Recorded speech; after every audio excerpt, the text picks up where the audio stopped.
नमस्ते। आर्यावर्त की कहानियां में आपका स्वागत है।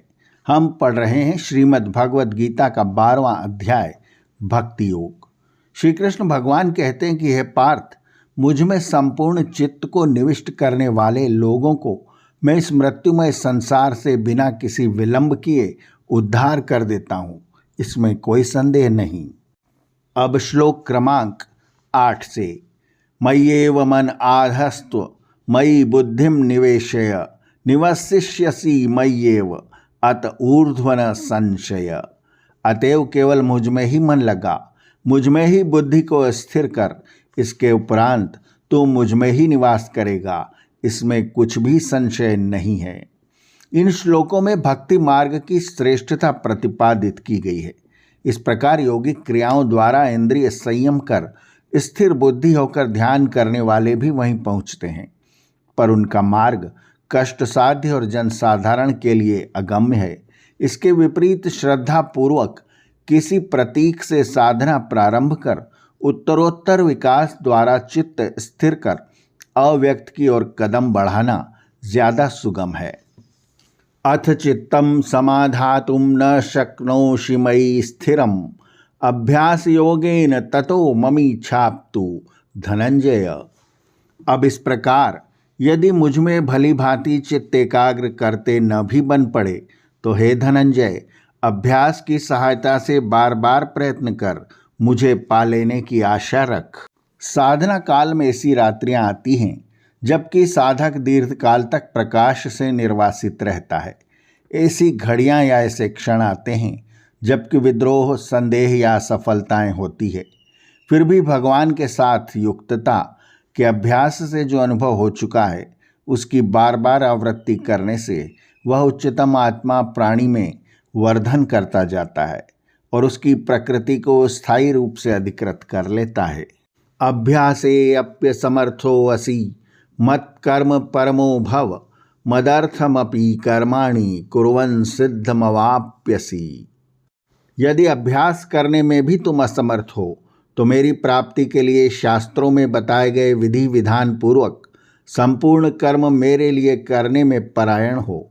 इस प्रकार मेरे लिए कर्मों को करता हुआ भी तू सिद्धि को प्राप्त कर लेगा।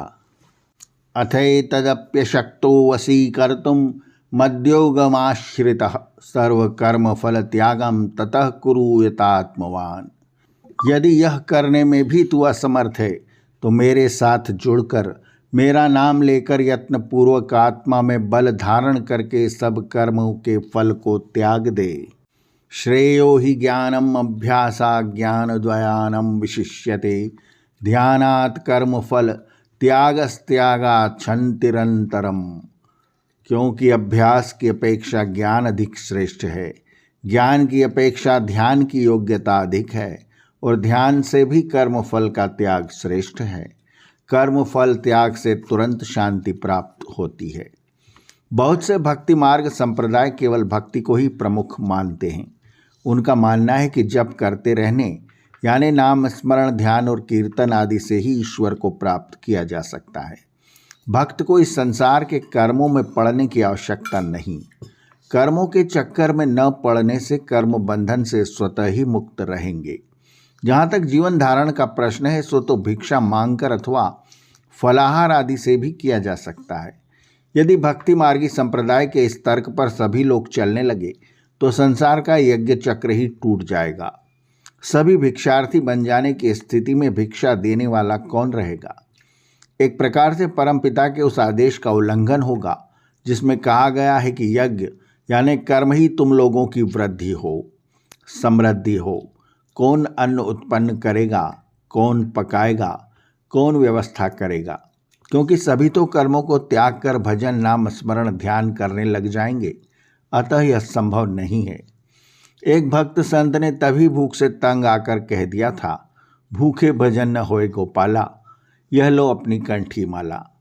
एक बात और भी है, बिना ज्ञान के भक्ति अंध भक्ति है और ज्ञान के अभाव में ऐसा व्यक्ति कहीं का नहीं रहता, संपूर्ण पतन हो जाता है। आज भक्ति और नामस्मरण के नाम पर मंदिरों में जो कुछ चल रहा है उसे जरा ठहर कर आत्मचिंतन करने की आवश्यकता है। कहीं ऐसा तो नहीं हो रहा कि नाम तो भक्ति का लिया जा रहा हो और भीतर चाह यह हो कि लोग हमें भक्त समझें, जिससे धन व मान की मनचाही प्राप्ति हो सके। गीता का मार्ग ज्ञान युक्त भक्तिमय निष्काम कर्मयोग का है। इस मार्ग के लिए उपरोक्त श्लोक अत्यंत महत्व के हैं।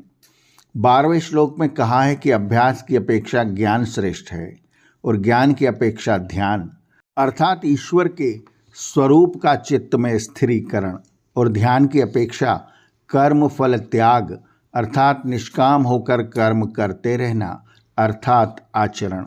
अतः निष्काम कर्मयोग की श्रेष्ठता सिद्ध हो जाती है।